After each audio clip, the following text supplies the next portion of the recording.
Detectives Mike Lowry and Marcus Burnett are faced with a dire situation, as their friend, the late Captain Howard, is framed for corruption in the force. Mike and Marcus must now work overtime to clear his name, going as far as to work with Mike's criminal son. Clearing the late captain's name won't be easy, however, because amidst the investigation, the two detectives become Miami's most wanted. This is Bad Boys Ride or Die.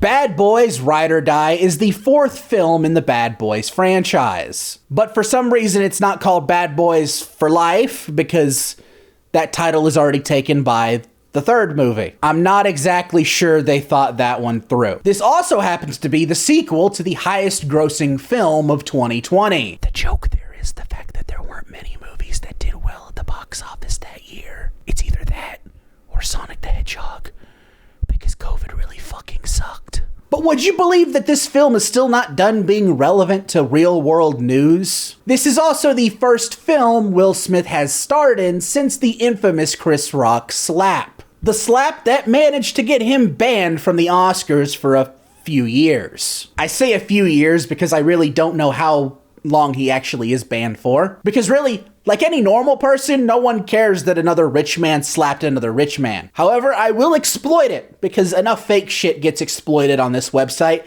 I'm at least gonna exploit something that really happened, as long as it's funny. It is crazy, however, how the Chris Rock slap almost got this film canceled, which would have been quite disappointing, because Bad Boys Ride or Die is pretty freaking awesome. This film is the kind of R-rated action summer blockbusters we just don't get nowadays. Will Smith and Martin Lawrence are truly a dynamic duo in every way. They have a fantastic dynamic throughout this film. I'll go as far as to say they are one of the best buddy cop duos in movie history. Although, I do have to wonder, who would win in a fight? Bad Boys or Jump Street?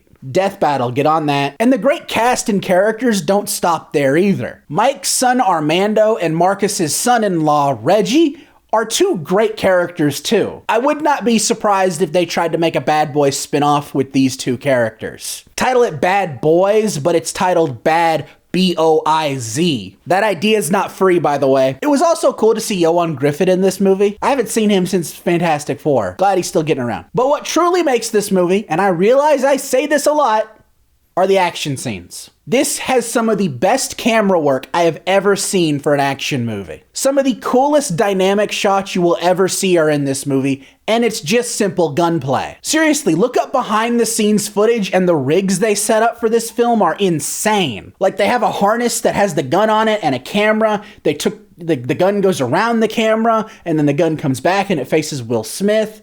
It's awesome, and it looks even cooler in the movie. The directors of this film, Adil and Bilal, are absolutely insane. This film has some of the most satisfying and unique action scenes I've seen in a buddy cop movie at the very least. It's insane that Warner Brothers really had no faith in that Batgirl movie. If that movie is anywhere near as cool as this movie, they missed out on something really good. Brendan Fraser was gonna play Firefly. I mean, come on. They would be a great choice for Sony and Marvel to pick for Spider-Man 4. I'm just saying. They worked on Miss Marvel too. Forgot about that. That was a good show. I like that show for the most part. As for any criticisms with the film, I will have to say the beginning of the film definitely feels a bit too similar to the beginning of Bad Boys for Life. It almost feels identical to me in a few scenes, but once it gets past the beginning, it becomes its own thing, and it rocks because of it. But there really isn't much too crazy to talk about with this movie. It's just a great buddy cop action comedy. It's a film that I'm sure that if Netflix got their way, it would have been put on streaming and forgotten in about a week, so I'm glad we're still getting films like this in the theaters. There are so many great movies that would probably do very well in theaters, but Netflix just kind of holds them hostage. But what you gonna do? But I highly recommend you watch this film. It's just a great time. I realize this review may be on the shorter side. I am trying to experiment a little bit with a shorter form review that's a bit more concise, or maybe focusing more on jokes. I don't know. The next review will be a bit more in line with this, or the review is decently linked, and this isn't even in the video. Not every review here onward is going to be like this. But either way, I hope you all enjoyed this review, and if you did, please consider hitting that like button, and if you want to see more, hit that subscribe button and ring that bell to be notified when my next review drops. Until next time, I'm Quint Dunaway, hoping you will keep it cinematic.